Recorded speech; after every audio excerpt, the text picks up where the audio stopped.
जैन बच्चों कैसे हम उम्मीद है आप सब अच्छे होंगे, अच्छे से पढ़ रहे होंगे। आज हम कक्षा 8 की प्रश्न नंबर 3 करने जा रहे हैं।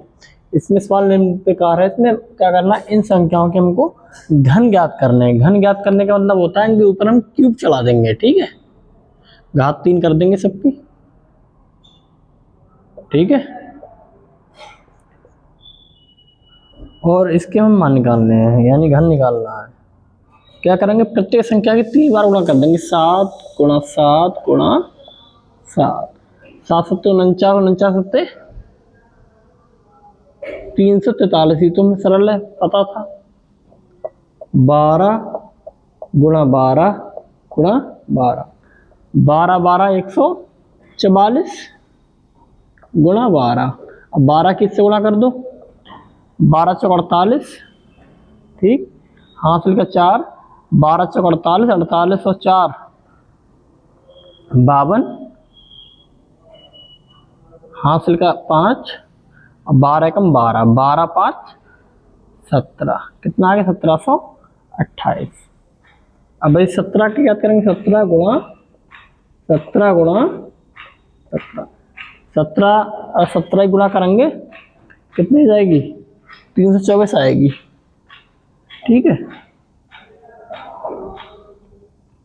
17 सत्ते 119 और 17 एकम 17, ठीक है, 17 और 11 7 और 1 8, 1 1 2, हाँ 289, ठीक है, गुणा 17। अब फिर 17 की गुणा करो इससे, देखो देखो 17 का पढ़ा आपको तो याद होना चाहिए, नहीं याद है ना तो आप ऐसे कर सकते हैं कि जैसे किसी बच्चे को नहीं भी याद है तो सब इनसे गुणा कर लेंगे। 7 नेम 63, ठीक, 7 अट्ठो 56, 56 और 6 62, हाथ लिख कर 6, और 7 2 14, 14 और 6 20, फिर यहाँ क्रॉस 1 गुणा 9 से 8 से और 2 से, इन जोड़ देंगे, 3 9 2 11, 8 और 1 9, 2 2 4, कितना आ गया 49 13, ये आंसर। फिर 19 गुणा 19 गुणा 19, अब 19 की गुणा 19 से करेंगे हम, ठीक है, 19 की गुणा 19 से करेंगे हम,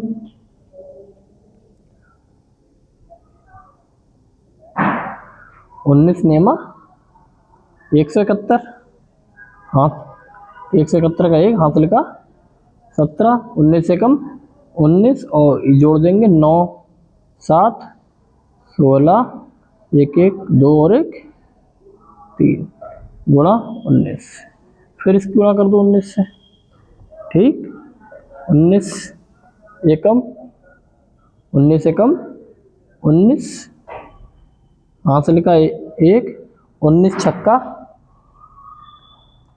19 छक्का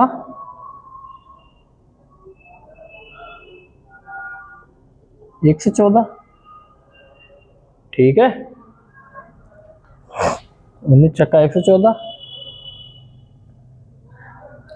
और हासिल का 1 कितने हो गए 115, और हासिल का 11, 19 तियाँ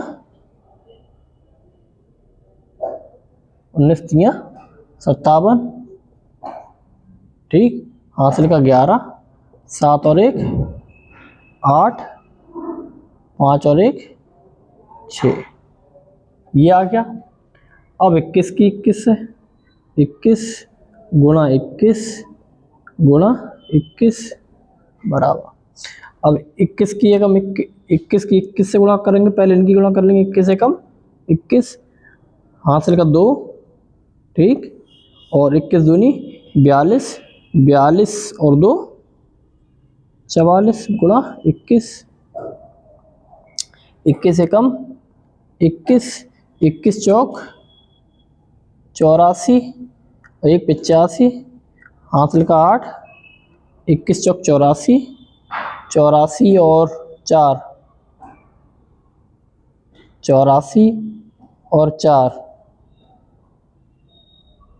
नहीं 8, 84 और 8, 8 4 12, 8 और 1 9, 92 51। ठीक, अब 100 की 3 में देखो, अगर जहाँ 0 0 मतलब 100 हो, एक के बाद 0 0 हो, अगर 3 घात लगी तो इसके जी 0 है वो 3 गुना हो जाएगा, मतलब 2 0 हैं, 2 0 और प्रक्रिया वही करेंगे पहले, 1 मिनट। 100 गुणा 100 गुणा करेंगे तो 1,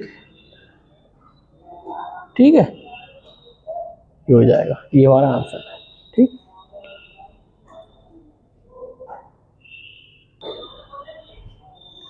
अगला क्वेश्चन है, इसका घन हमें ज्ञात करना है। इसका घन ज्ञात करने का मतलब है इसकी पावर 3, इस पूरे की पावर 3 कैसे करेंगे, माइनस का 5/9 गुणा -5/9 गुणा -5/9।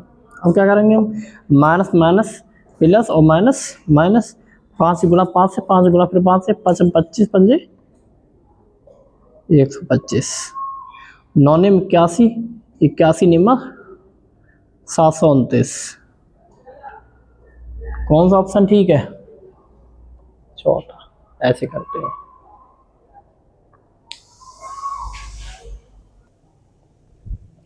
देखो अगला क्वेश्चन है, हमको इनमें से छांटनी कौन कौन सी पूर्ण घन संख्या है, और पूर्ण घन संख्या किस तरह से आएंगी, वो प्रक्रिया नहीं दी गई, तो बस छांटना है, तो अपना तरीका निकालेंगे। देखो 64 किसका, 64 के हम फैक्टर करें तो 2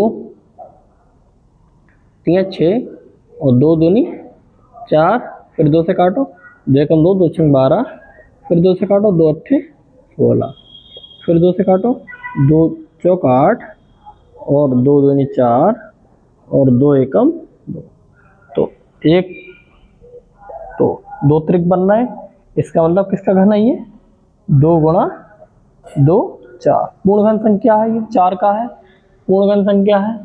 64 क्या है, पूर्ण घन संख्या है।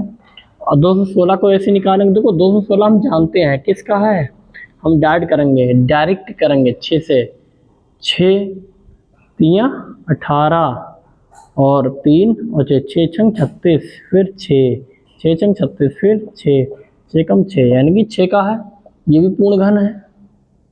ठीक, 244 भी देखेंगे, 244 किसी का बैठ रहा है नहीं, 3 अट्ठे 24, 3 एकम 3,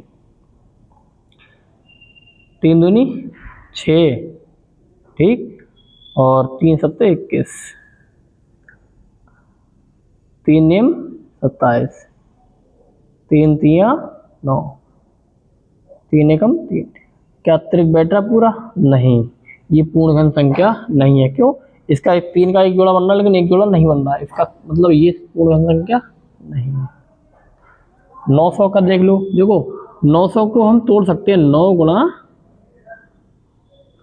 100 में, देखो ये भी 3 गुणा 3, इधर भी 10 गुणा 10, यानी कि इधर भी 1 की कमी है, इधर भी 1 10 की कमी, इधर 1 3 की कमी है, इसका मतलब ये भी पूर्ण घन संख्या नहीं है।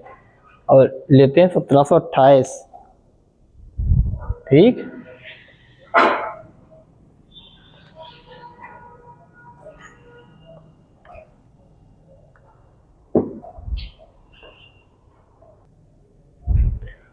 अब लेते हैं 1728।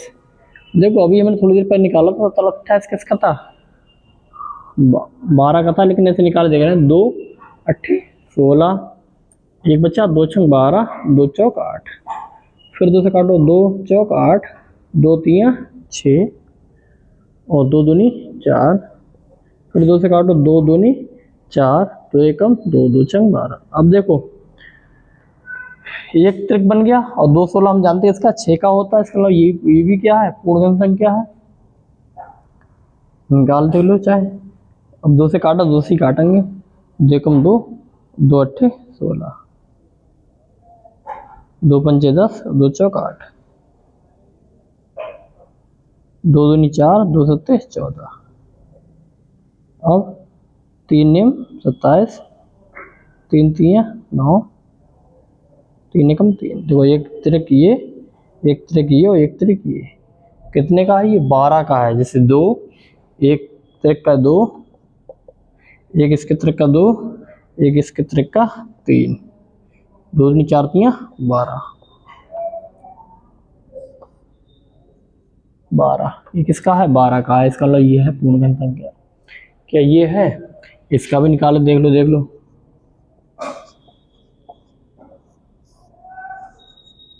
2 पंजे 10, 2 तियां 6, 2 दूनी 4, 2 चौक 8, 0। फिर 2 से काटो, 2 दूनी 4, 2 छंग 12, 1 2 छंग 12, ठीक। 2 दूनी 4, 0, 2 एकम 2, 2 तियां 6, 2 तियां 6, 2 एकम।